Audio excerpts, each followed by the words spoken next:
Invisible Man is a 1933 film by James Whale, starring Claude, or Cloud, I believe it's Claude, Rains as the Invisible Man, as you can see here on my Blu-ray. The film is good. It's a good film. It's got fantastic effects, it's got decent acting, decent directing, decent writing as well. So, I guess I'll just get straight into my criteria. I don't really have much to say about this film, to be honest. On acting, there really isn't much for Claude. I'll call him, even if it's pronounced Cloud. He's acting is fine. He doesn't do very much physical acting because he is the Invisible Man, so he is invisible for a lot of the film. Which they do play a lot of jokes about, as his character slowly goes mad. So his acting is mostly provided through voice acting, and his voice acting is fantastic. It's really, there's really not too much I can say. He brings a lot of spirit to the character. He makes him both funny and frightful, because this is just an ordinary man, a mad scientist who has made the formula to make someone invisible, but now when the film picks up, he's trying to make himself visible again, and so he can sell his secret and become a rich man, and pretty much rule the world, as he says.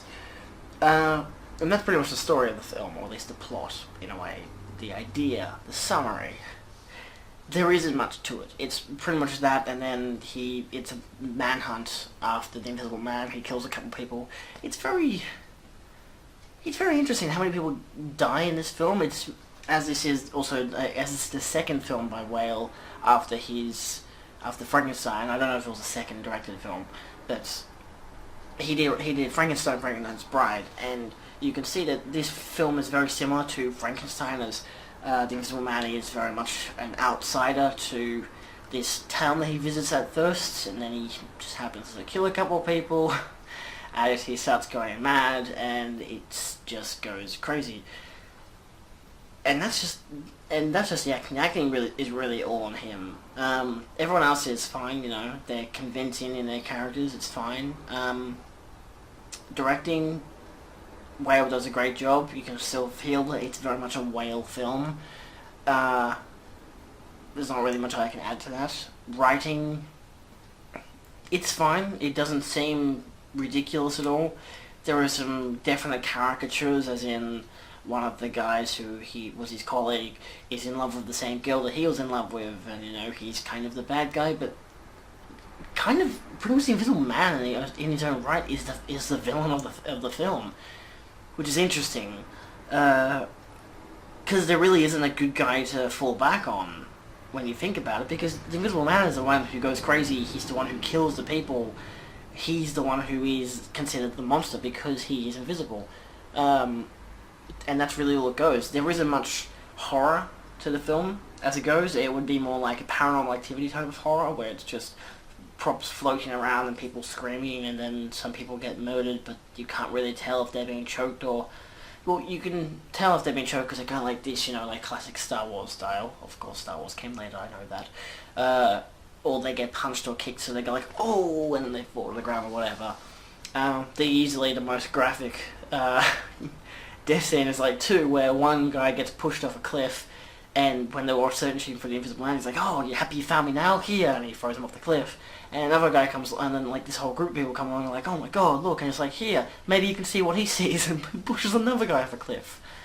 So a lot of it is entwined with humour as well. So I guess the very fatal death is someone going off a cliff in a car and it explodes, and it shows you all of it. It's quite shocking, but very nicely done. The comedy is great in the film. I got to admit, it's pretty great when you see a woman screaming as she's running up a road, and then you have the Invisible Man just wearing pants and only pants, no shoes, no shirt, no nothing, and he's just skipping and singing to himself. It's hilarious. It's very nicely done. The special effects are outstanding. It's really the only thing that you can give really great credit to this film. It is fantastic for its special effects.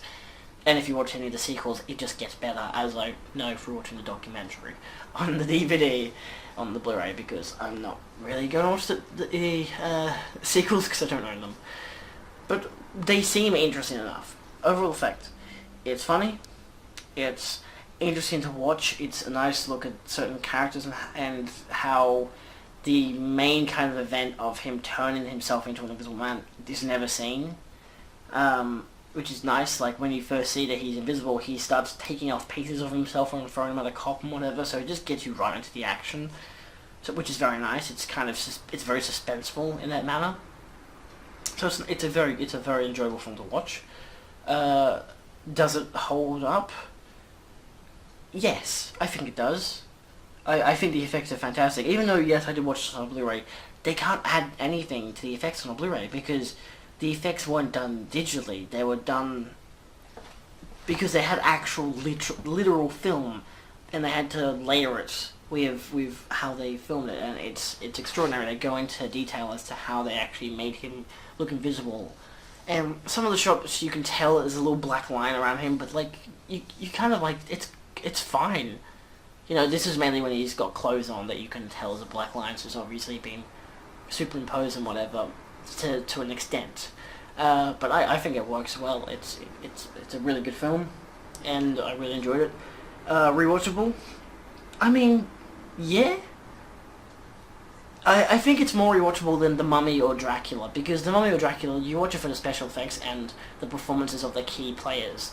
Whereas in this film, it's very much like Frankenstein and Frankenstein's Bride, where you shouldn't just watch it for the acting and the special effects, but also the story and the characters. So in this case, the story is nicely done, and the character, which is he's really the only flaw of the film is pretty much that he's the only real character that you really there to watch, which makes sense for the story. But it's very nice to watch, and I'd probably say it's because it's funny, it's worth watching again. There are more themes of, you know, the solitude and, you know, the discrimination and the fear and stuff like that. A lot of stuff that is seen in Frankenstein and Frankenstein's Bride. So, yeah, would I suggest this film? Yes, I would. I would suggest this film.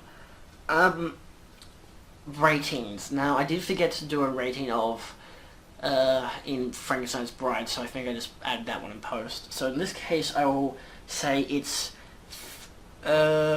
4 invisible men out of 5. So... Oh.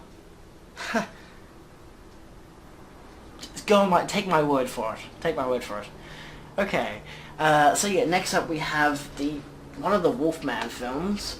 I believe it's the first Wolfman film technically. The Werewolf in London. Okay. Nice. 1935 film, released the same year as as Bride of Frankenstein. So, if you have enjoyed this review, feel free to like, share, subscribe for more. There will be more reviews of all these fantastic monster movies. There will be a link in the description to the playlist, the review playlist, that has all of these reviews so far of Dracula and Frankenstein and the Mummy. And yeah, I still don't have a catchphrase, so... bugger it, let's go watch another film.